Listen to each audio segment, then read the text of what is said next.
Halo, ketemu lagi bersama saya di Sarjana Ekonomi ya. Di sini saya akan menceritakan tentang pengalaman saya saat merantau.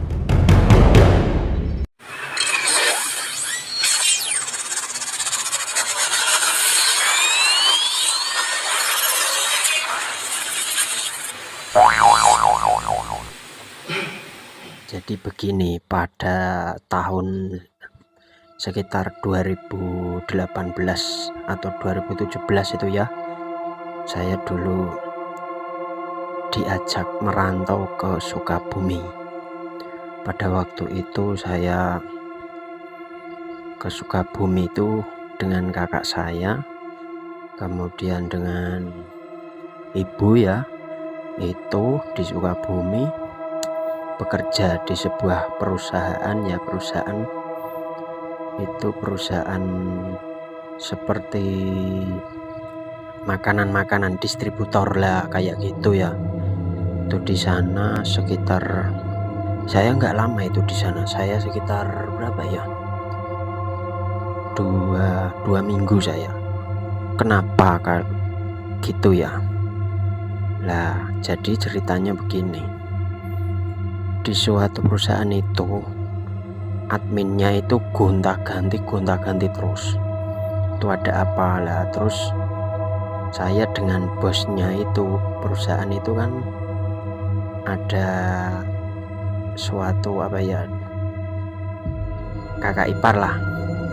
Kakak saya mempunyai istri, adiknya bos itu, jadi ya sebelah kakak ipar gitu ya.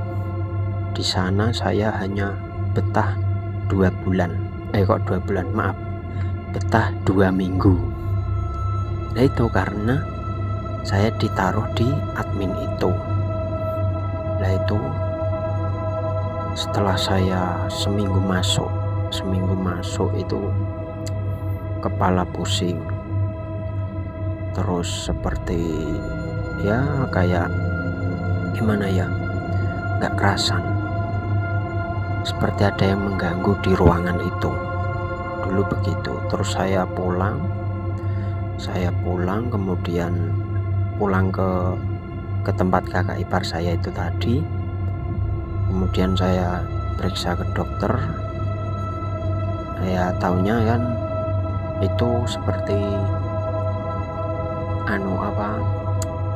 sakit biasa, pusing biasa, terus dikasih obat biasa, terus itu agak sembuh. Terus besoknya saya kerja lagi istirahat 2 hari atau 3 hari itu saya kemudian masuk lagi kerja. Nah saat itu baru masuk 1 hari kerja itu langsung tambah parah.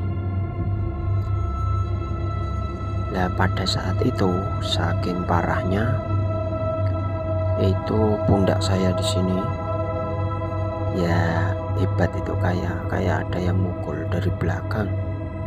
Terus kemudian saya seperti kena vertigo, padahal dari dulu saya nggak pernah punya penyakit itu, vertigo itu yang muter-muter kayak gitu. Waduh, itu hebat sekali tuh dulu kayak gitu. Terus kuping saya yang kiri itu seketika langsung pet, kayak budek itu ya, nggak bisa mendengar. Itu agak lama, itu sekitar berapa ya, 3 atau 4 hari itu saya kena vertigo, itu gangguan itu udah nggak kerja selama 3 hari atau 4 hari, udah nggak kuat.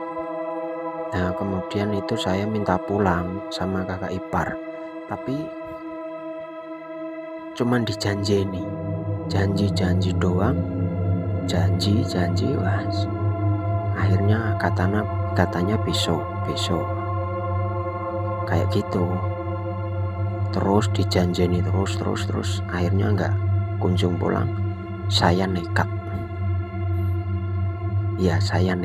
pada saat itu.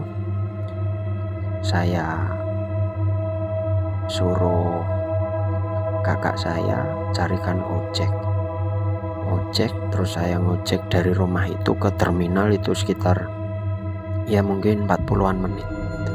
Itu saya ke terminal, langsung saya cari bis secepatnya agar bisa pulang. Nah itu saya langsung naik bis dari Sukabumi sampai ke Kartosuro. Itu sangat lama sekali itu sekitar 1 hari 1 malam atau berapa itu, sekitar 12 jaman lebih lah, sekitar 12 jam. Tapi pada waktu itu bisnya mogok, terus harus ganti bis perpal lah kayak gitu, sampai 1 hari 1 malam. Waduh, mana kepala pusing, vertigo tadi ya toh, badan gak enak, waduh. Tapi itu alhamdulillah ya, saya sampai di Kartosuro, terus saya cari bus itu AKDP ya, dalam kota itu. Saya pulang, saya Karanggede ya tak pulang. Kemudian saya langsung di rumah istirahat, terus saya periksa ke THT juga. Itu saya ke THT di mana, di Sambi ya, rumah sakit Sambi. Itu dicek oleh dokter ini kuping saya. Setelah dicek di THT lewat komputer, tidak ada penyakitnya. Dokternya bilang, wah ini normal nih mas. Aduh, tapi kok nggak kedengeran ya dok yang kiri. Nah itu selang itu saya juga bingung, wah ini ada apa ini, kok bisa kayak gini, kayak gitu. Terus kemudian saya selang beberapa hari ya, 3 hari atau 4 hari, itu saya langsung ke kiai saya minta tolong ke kiai saya. Terus saya diruqyah di tempat saya ya, saya diruqyah untuk menghilangkan itu gangguan-gangguan dari sana. Mungkin ini gangguan gaib juga itu ya. Terus saya diruqyah, saya suruh mandi yang sudah dibacakan ruqyah kayak gitu ya. Itu dulu kayak gitu saya. Terus alhamdulillah ya, saya bisa terselamatkan lah. Seumpama saya masih di sana, waduh itu saya nggak tahu, itu parah mungkin. Itu saya nekat pulang dulu. Kalau nggak nekat saya masih di sana. Tuh, jadi saya pulang, saya minta tolong ke kiai saya, ke kiai guru ngaji dulu. Terus saya diruqyah bersama kiai saya dan teman kiai saya juga ke sini. Terus saya suruh mandi di bak itu yang sudah diruqyah tadi, dibacakan ayat-ayat suci ya. Suruh mandi yang tidak ada atapnya, atau di depan rumah, atau di atas dak kayak gitu, pokoknya yang tidak ada atapnya. Itu saya suruh mandi. Udah itu terus ada bacaan-bacaan dan amalan yang harus kita amalkan juga, agar serangan itu tidak balik ke saya kan gitu. Nah itu terus selang berapa lama kemudian saya berangsur-angsur membaik ya, alhamdulillah. Itu menjadi pengalaman saya, yaitu sangat ngeri juga itu saat di Sukabumi itu ya.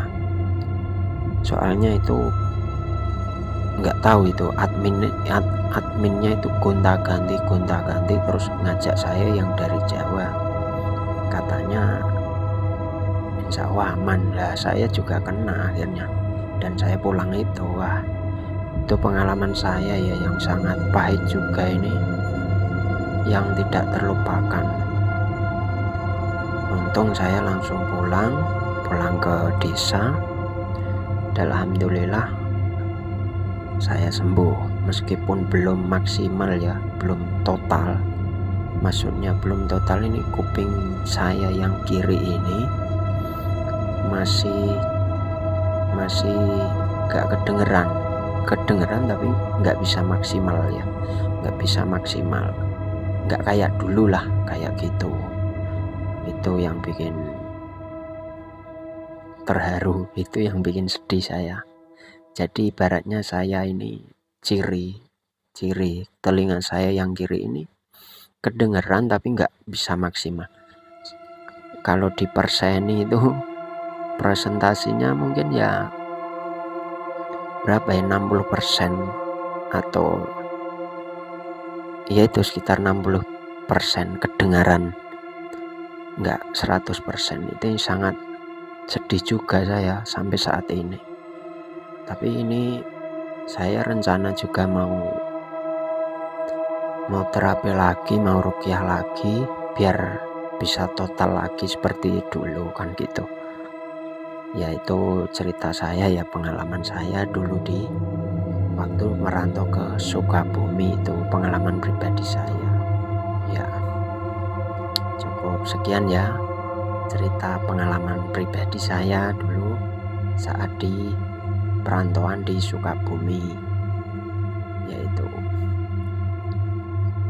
cukup sekian ya cerita dari saya.